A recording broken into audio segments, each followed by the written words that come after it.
Now, just in terms of the National Cabinet, firstly with regards to the aged care workforce and the mandating of vaccinations, the steps that we've taken include, firstly, the aged care sector has had a full briefing with Minister Colbeck, Minister for Aged Care Services, today, as well as departmental officials in preparation for the next 2.5 months. Obviously, the mid-September deadline is the outside, and we want to encourage and support all aged care workers to have that vaccination beforehand. Secondly, there will be a briefing for unions, which is currently being established and set. We've worked very constructively with them, and I have found them, if I may say so personally, to have been a very positive and constructive partner in protecting our aged care residents and protecting our workers.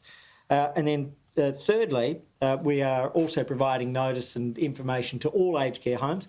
All of them currently have to provide mandatory data on the workers that have been vaccinated, and so AHPPC has now provided its advice. It is true. It had previously not recommended this, and so we had asked the question and asked a number of times, but now I think given the nature of the Delta strain, they have formed that opinion and we have accepted that advice, and we are moving immediately to implement that advice. With regards to vaccine access, I just note that having spoken with the Prime Minister today, and he and I have been in contact, in his case with the head of the AMA, in my case with the head of the RACGP, Dr Karen Price, and the Prime Minister has confirmed that we will be extending our Medicare item for over 50s to have vaccine consultation to the under 50s. And I think this will be important, and that will be developed over the coming days and will be in place before the end of the week. Significantly as well, we'll update the eligibility checker and provide additional advice to all GPs during the course of the next 24 hours. All the other elements with regards to quarantine, the states are moving to put in place those changes, in particular the change to ensure that what had been reported as wide uptake amongst quarantine staff is now mandatory uptake, and I thank the states and territories on behalf of all of Australians for that. This obviously follows one particular case, and also a very important change that was recommended by AHPPC after there was one particular case in one state, which has obviously led to the mine worker infection, and that is that there must be a clear separation between any domestic quarantining and international quarantining. This, I think, was something of an outlier in terms of the particular case in Queensland. We have thankfully had the full support of National Cabinet for immediate action. And I think all of those who've helped assist, in particular in the aged care sector, the general practice sector, the RACGP and the AMA. And I'd be happy to take any questions going forward. I'll start with Tom Minier, please. Tom? Thanks for taking my questions, Minister. Just in relation to the PM's announcements last night, can you please clarify, so with adults of any age now allowed to go and get the AstraZeneca vaccine, what does this mean for the rollout, given we actually haven't shifted to the phase for the under 40s? Sure. So the advice is very clear on two fronts. One is the medical advice. Two is the access. And again, AstraZeneca remains the preferred vaccine for people 60 years and over. That has not changed. The advice of ATAGI, and Pfizer is the preferred for people under 60, and the clinical advice of ATAGI, again, has not changed. However, as has always been the case, and I think it's very important to emphasise this, that on the basis of informed consent, individual patients and their doctors have been able to make a decision to take up the AstraZeneca on the basis of their individual circumstances and their own judgments. That consultation is something which has had continuous capacity to have been implemented. The difference is that the access for those who are of all ages for the AstraZeneca vaccine will be available through general practices. be a matter for states and territories if they wish to implement that, but the access has changed, and hence the update to the eligibility checker, and hence the update to the GPs, which is going out during the course of today, and also the change to the Medicare item, which will now allow over the coming days for everybody under 50 also to seek a vaccine consultation if they so desire. Josh.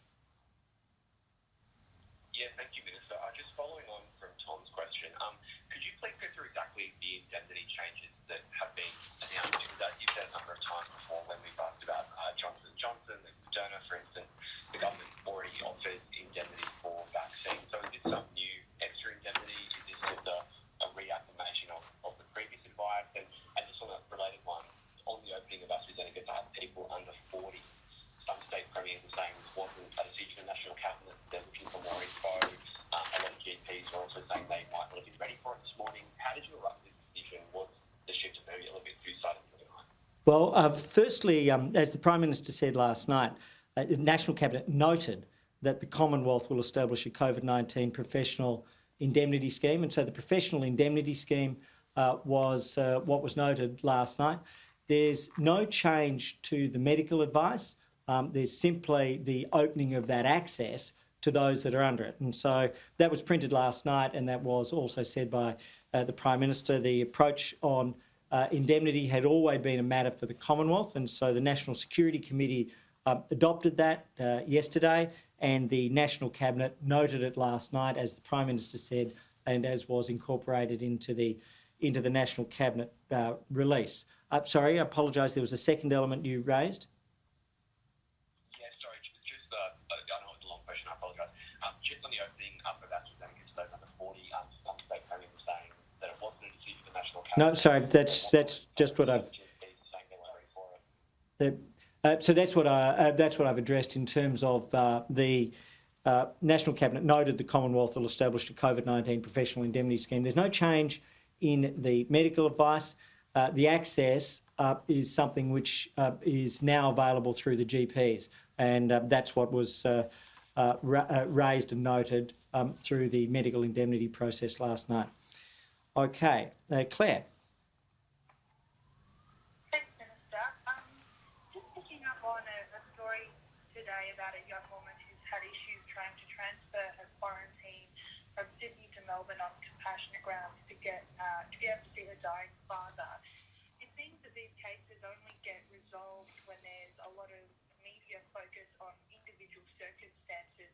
The Prime Minister has said in a letter to this woman that he hopes that that there'll be a solution for everyone.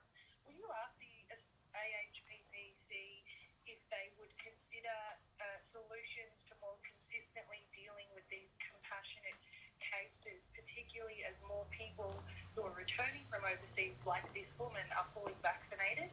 What more can be done so that it doesn't take being on the front page every time for someone to have their case resolved? So two things. Look, we are and we will ensure that the AHPPC considers the exemptions process. These compassionate cases are immensely important. They, in many ways, define our humanity. What we see is that people who perhaps at the end of life may be denied access to a returning family member, and the commencement and the end of life are the most fundamental of life events. And if compassion can be shown, I would urge, in this case, the Victorian government to provide that. We've worked very closely with them. We've assisted them, and they've assisted us. And I am very hopeful it can be resolved. The exemptions process, we are referring to AHPPC, but ultimately individual judgments have to be made. And we have always lent towards that compassionate position wherever we can on arrivals back into Australia, but then the transfer between states is obviously a matter for those individual states or territories. But as I say, these cases in part define our humanity, and in the most difficult of times where we can offer points of light, I think that's a critical thing to do.